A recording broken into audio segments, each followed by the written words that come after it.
Louez l'Éternel. Heureux l'homme qui craint l'Éternel, qui trouve un grand plaisir à ses commandements. Sa postérité sera puissante sur la terre, et la génération des hommes droits sera bénie. Il a dans sa maison bien-être et richesse, et sa justice subsiste à jamais. La lumière se lève dans les ténèbres pour les hommes droits, pour celui qui est miséricordieux, compatissant et juste.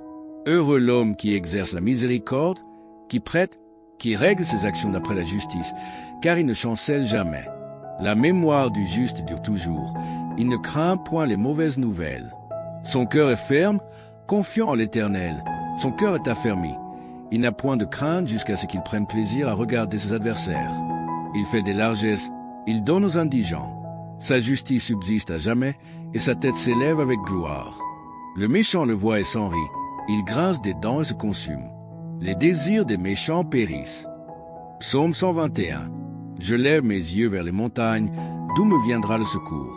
Le secours me vient de l'Éternel, qui a fait les cieux et la terre. Il ne permettra point que ton pied chancelle. Celui qui te garde ne sommeillera point. Voici, il ne sommeille ni ne dort. Celui qui garde Israël, l'Éternel, est celui qui te garde. L'Éternel est à ta droite en ombre. Pendant le jour, le soleil ne te frappera point, et pendant la nuit, la lune non plus. L'Éternel te gardera de tout mal. Il gardera ton âme. L'Éternel gardera ton départ et ton arrivée, dès maintenant et à jamais. Jacques, chapitre 2.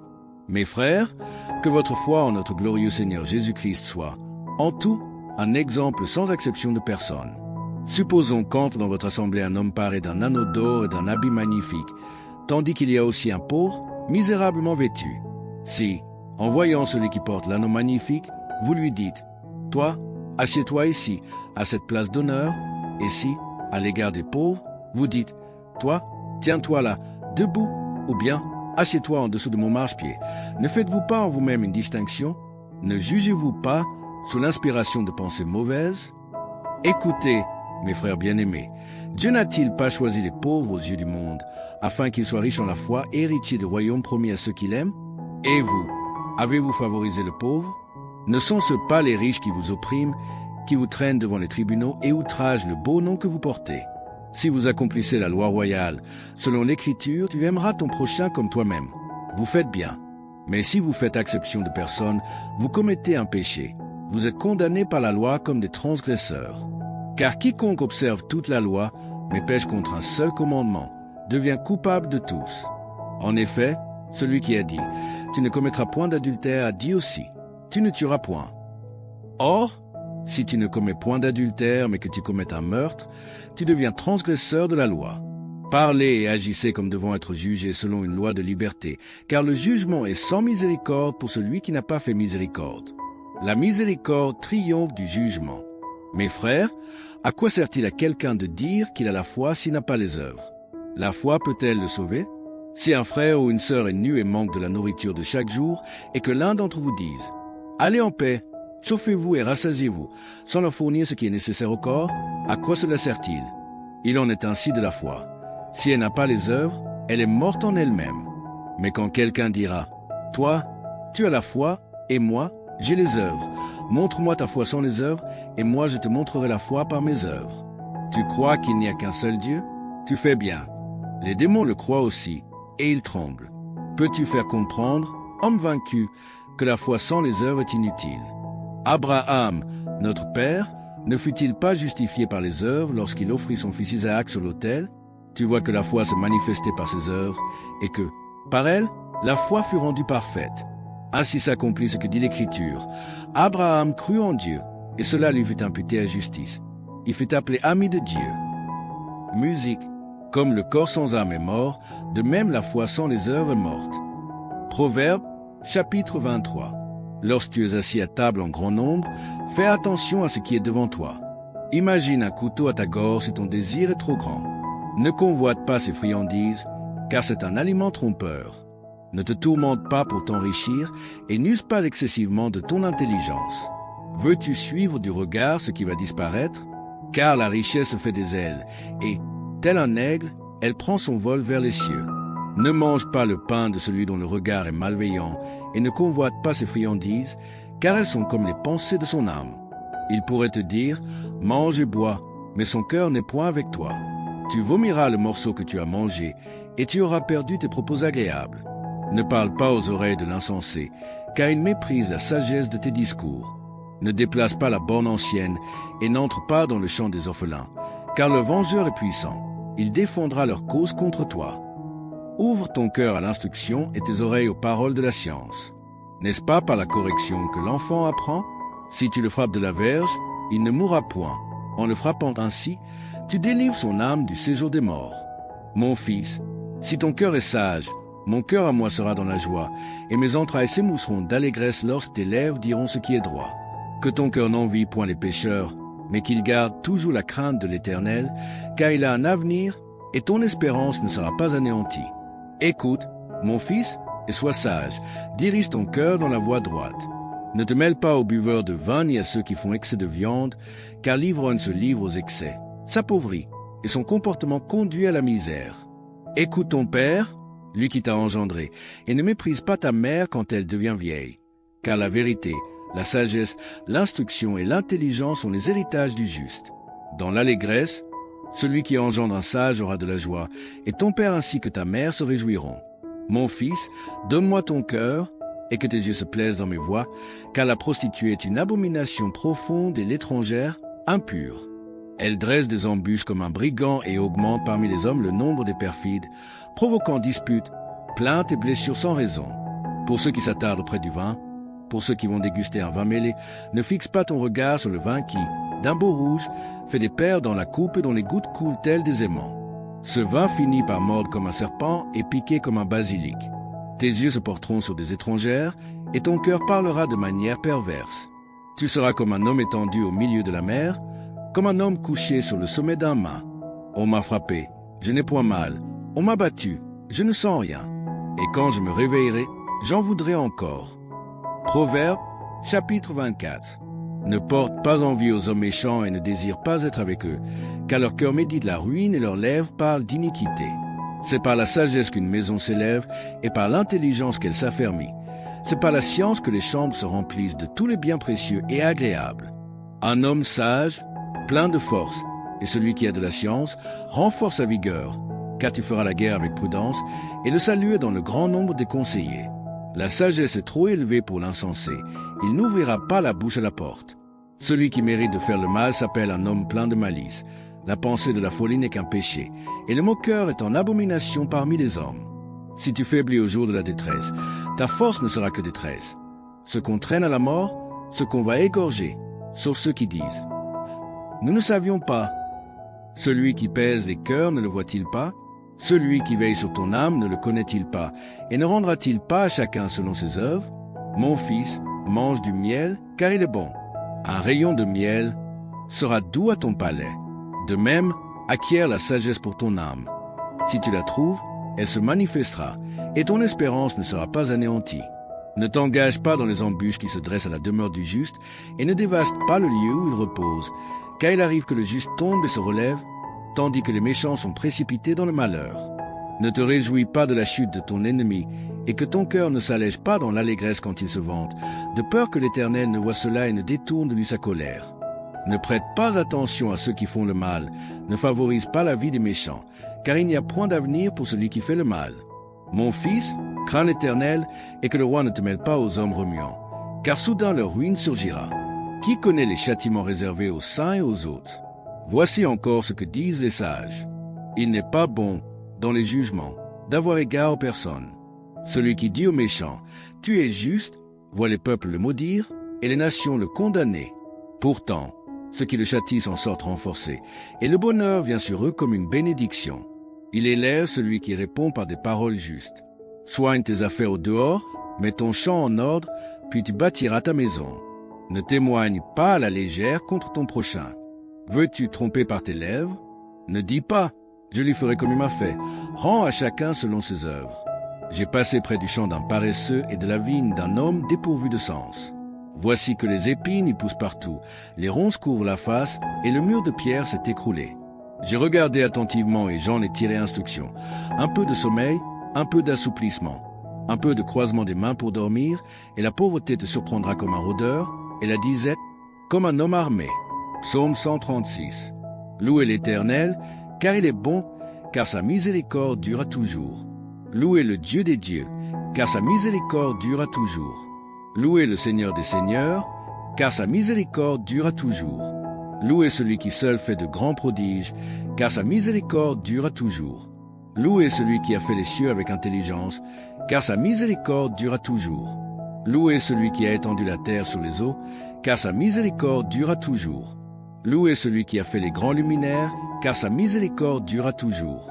Le soleil pour présider au jour, et la lune ainsi que les étoiles pour présider à la nuit, car sa miséricorde durera toujours. Louez celui qui frappa les Égyptiens dans leur premier-né, car sa miséricorde durera toujours, et qui fit sortir Israël du milieu d'eux. Louez celui, à main forte et bras étendus, qui coupa en deux la mer Rouge, qui fit passer Israël au milieu d'elle, et précipita Pharaon et son armée dans la mer Rouge, car sa miséricorde durera toujours. Louez celui qui conduisit son peuple dans le désert, qui frappa de grands rois et tua des rois puissants, qui régna sur Sion, roi des Amoréens, et sur Achogé, roi de Basan, et qui donna leur pays en héritage à Israël, son serviteur. Louez celui qui soutint ceux d'entre nous quand nous étions humiliés, qui nous délivrera de nos oppresseurs, et qui donne la nourriture à toute chair. Louez le Dieu des cieux, car sa miséricorde durera toujours. Cantique des cantiques, chapitre 1. Qu'il me baise de baiser de sa bouche, car ton amour vaut mieux que le vin. Les parfums ont une odeur suave. Ton nom est un parfum qui se répand, et c'est pourquoi les jeunes filles t'aiment.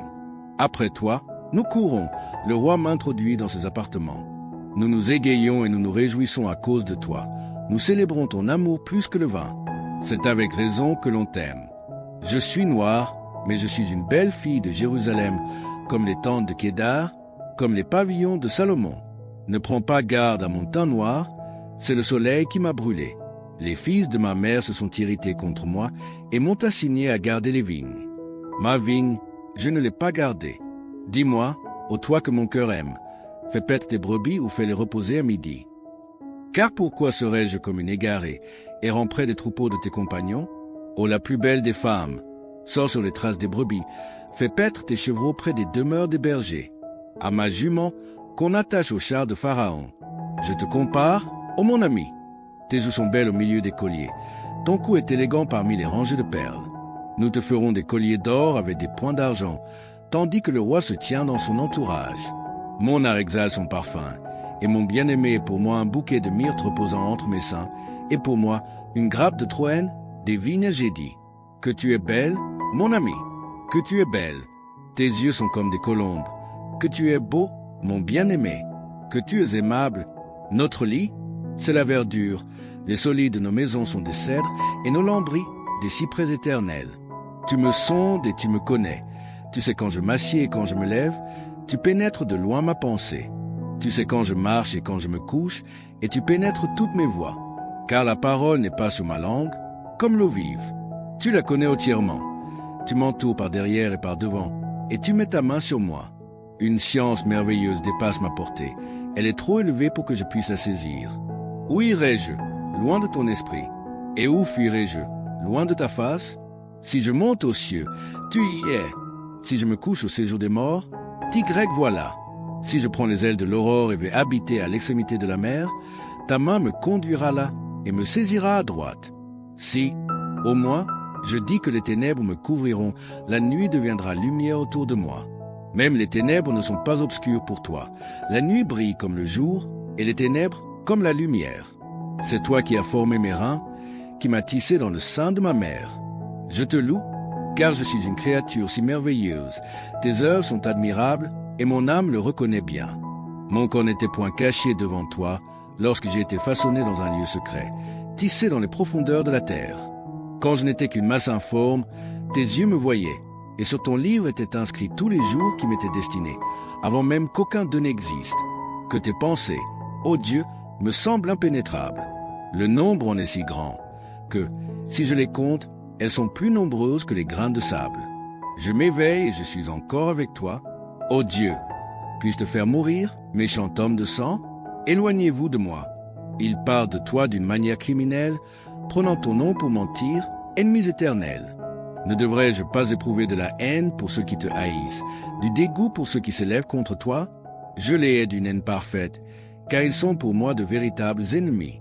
Ô Dieu, connais mon cœur, éprouve-moi, scrute mes pensées, regarde si je suis sur une mauvaise voie et conduis-moi sur le chemin de l'éternité. Je t'invoque, ô Éternel, viens en hâte auprès de moi. Prête l'oreille à ma voix quand je t'appelle, que ma prière se présente devant ta face comme l'élévation de mes mains, telle l'offrande du soir. Qu'une garde à ma bouche veille sur la porte de mes lèvres et ne laisse pas entrer dans mon cœur de choses mauvaises, ni des actions coupables avec ceux qui font le mal. Que je ne prenne aucune part à leur festin. Que le juste me frappe, si cela a une faveur, et qu'il me châtie. Qu'il répande sur moi l'huile de sa grâce, afin que ma tête ne se détourne pas. Encore une fois, que ma prière s'élève contre leur méchanceté, que leurs jus soient précipités le long des rochers, et que l'on écoute mes paroles, car elles sont agréables, tout comme lorsque la terre est confondue et que nos os se dispersent à l'entrée du séjour des morts. Seigneur éternel, incline mes yeux vers toi, car c'est auprès de toi que je cherche un refuge. N'abandonne pas mon âme. Garantis-moi contre le piège qui m'est tendu et contre les embûches de ceux qui font le mal. Que les méchants tombent dans leur propre filet et que je m'échappe en même temps. De ma voix, je crie à l'Éternel. J'implore l'Éternel, je lui réponds dans ma plainte et lui raconte ma détresse. Quand mon esprit est abattu en moi, toi, tu connais le sentier sur lequel je marche. Ils m'ont tendu un piège. Jette un regard à droite et regard, car personne ne semble me reconnaître. Tout refuge est perdu pour moi, nul ne prend soin de mon âme. Éternel, c'est à toi que je crie. Tu es mon refuge, mon partage sur la terre des vivants. Sois attentif à mes cris, car je suis accablé de malheur. Délivre-moi de ceux qui me poursuivent, car ils sont plus forts que moi, et tire mon âme de sa prison, afin que je célèbre ton nom. Les justes viendront m'entourer lorsque tu m'auras fait du bien. 2 Matthieu, chapitre 18. En ce moment, les disciples s'approchèrent de Jésus et lui dirent : « Qui donc est le plus grand dans le royaume des cieux ?» Jésus, ayant appelé un petit enfant, le plaça au milieu d'eux et dit : « Je vous le dis en vérité, si vous ne vous convertissez pas, si vous ne devenez pas comme les petits enfants, vous n'entrerez point dans le royaume des cieux. C'est pourquoi, quiconque se rendra humble comme ce petit enfant sera le plus grand dans le royaume des cieux. Et celui qui accueille un petit enfant en mon nom, c'est moi qui l'accueille. Mais si quelqu'un scandalise l'un de ces petits qui croient en moi, il vaudrait mieux pour lui qu'on suspendît à son cou une meule de moulin et qu'on le jetât au fond de la mer. Malheur au monde à cause des scandales, car il est nécessaire que des scandales arrivent. Mais malheur à l'homme par qui le scandale arrive. Si ta main ou ton pied te cause une occasion de chute, coupe-le ou jette-le loin de toi. Il vaut mieux pour toi entrer dans la vie boiteux ou manchot que d'avoir 2 pieds ou 2 mains et d'être jeté dans le feu éternel. Si ton œil est pour toi une occasion de chute, arrache-le et jette-le loin de toi. Il vaut mieux pour toi entrer dans la vie n'ayant qu'un œil que d'avoir 2 yeux et d'être jeté dans le feu de la géhenne. Gardez-vous de mépriser un seul de ces petits, car je vous dis que leurs anges dans les cieux voient continuellement la face de mon Père qui est dans les cieux. Car le Fils de l'homme est venu sauver ce qui était perdu. Si l'un de vous a 100 brebis et en perd une, ne laisse-t-il pas les 99 autres sur les montagnes, pour aller chercher celle qui s'était égarée? Et, lorsqu'il la trouve, je vous le dis en vérité, il y a plus de joie pour elle que pour les 99 qui ne se sont pas égarés. De même, il n'est pas dans la volonté de votre Père, qui est dans les cieux, qu'un seul de ces petits se perde. Si ton frère a péché, va et reprends-le entre toi et lui seul. S'il t'écoute, tu as gagné ton frère. Mais s'il ne t'écoute pas, prends avec toi 1 ou 2 personnes, afin que toute l'affaire se règle sur la déclaration de 2 ou de 3 témoins. S'il refuse de les écouter, dis-le à l'Église. Et s'il refuse aussi d'écouter l'Église, qu'il soit pour toi comme un païen et un publicain. Je vous le dis en vérité, tout ce que vous lirez sur la terre sera lié dans le ciel, et tout ce que vous délierez sur la terre sera délié dans le ciel. Je vous dis encore, si 2 d'entre vous s'accordent sur la terre pour demander une chose quelconque, elle leur sera accordée par mon Père qui est dans les cieux. Car là où 2 ou 3 sont assemblés en mon nom, je suis au milieu d'eux. Pierre s'approcha de lui et dit : « Seigneur, combien de fois pardonnerai-je à mon frère lorsqu'il péchera contre moi? Jusqu'à 7 fois ?» Jésus lui répondit : « Je ne te dis pas jusqu'à 7 fois, mais jusqu'à 70 fois 7 fois. C'est pourquoi le royaume des cieux est semblable à un roi qui voulut faire rendre compte à ses serviteurs. Lorsqu'il se mit à compter, on lui présenta un serviteur qui devait 10 000 talents. N'ayant pas de quoi payer, son maître ordonna qu'il fût vendu, lui, sa femme, ses enfants et tout ce qu'il possédait, afin que la dette fût acquittée. Le serviteur, se jetant à terre, se prosterna devant lui et dit, « Seigneur, accorde-moi la patience, et je te paierai tout. » Ému de compassion, le maître laissa ce serviteur partir et lui remit la tête. Mais, en sortant, ce serviteur rencontra l'un de ses compagnons qui lui devait une somme moindre. Il le saisit, l'étrangla en disant, « Paie ce que tu me dois. » Son compagnon, se jetant à terre, le supplia pendant 10 longues années. « Aie patience avec moi, et je te paierai. » Mais l'autre ne voulut pas, et il alla le jeter en prison jusqu'à ce qu'il ait payé sa dette. Ses compagnons, ayant vu ce qui était arrivé, furent profondément attristés. Ils allèrent raconter à leur maître tout ce qui s'était passé. Alors le maître fit convoquer ce serviteur et lui dit, « Méchant serviteur, je t'avais remis en entier ta dette parce que tu m'avais supplié. Ne devais-tu pas avoir pitié de ton compagnon, comme j'ai eu pitié de toi ?» Furieux, son maître le livra au bourreau, jusqu'à ce qu'il ait payé tout ce qu'il devait. C'est ainsi que mon Père céleste vous traitera, si chacun de vous ne pardonne pas à son frère de tout son cœur. Marc, chapitre 2. Quelques jours après, Jésus revint à Capharnaüm. La nouvelle se répandit rapidement. On disait qu'il était à la maison. Il s'assembla un si grand nombre de personnes que l'espace devant la porte ne pouvait plus les contenir. Il annonçait la parole aux gens. On amena à lui un paralytique, porté par 4 hommes, car on ne pouvait l'approcher à cause de la foule. Ils découvrirent le toit de la maison où il se trouvait et descendirent, par cette ouverture, le lit sur lequel le paralytique était couché. Jésus, voyant leur foi, dit au paralytique, « Mon enfant, tes péchés te sont pardonnés. » Il y avait là quelques scribes, assis, qui se disaient en eux-mêmes, « Comment cet homme peut-il parler ainsi? Il blasphème. Qui peut pardonner les péchés, sinon Dieu seul ?» Jésus, ayant aussitôt perçu par son esprit ce qu'ils pensaient, leur dit, « Pourquoi avez-vous de telles pensées dans vos cœurs? Lequel est le plus aisé, dire au paralytique, « Tes péchés te sont pardonnés » ou dire, « Lève-toi, prends ton lit et marche » afin que vous sachiez que le Fils de l'homme a sur la terre le pouvoir de pardonner les péchés. Je te le dis, lève-toi, prends ton lit et va dans ta maison. À l'instant, il se leva, prit son lit et sortit, devant les yeux de tous, de sorte que tous furent dans l'étonnement et glorifièrent Dieu, disant, « Nous n'avons jamais rien vu de pareil. » Jésus sortit ensuite du côté de la mer. Toute la foule venait à lui, et il enseignait en chemin. Il vit aussi les fils d'Alphée, assis au bureau de péage. Il leur dit, « Suis-moi. » Alors ils se levèrent et le suivirent. Lorsque Jésus fut à table dans la maison de Lévi, nombreux étaient les publicains et les gens de mauvaise vie qui se joignirent à lui et à ses disciples, car il l'avait suivi avec empressement.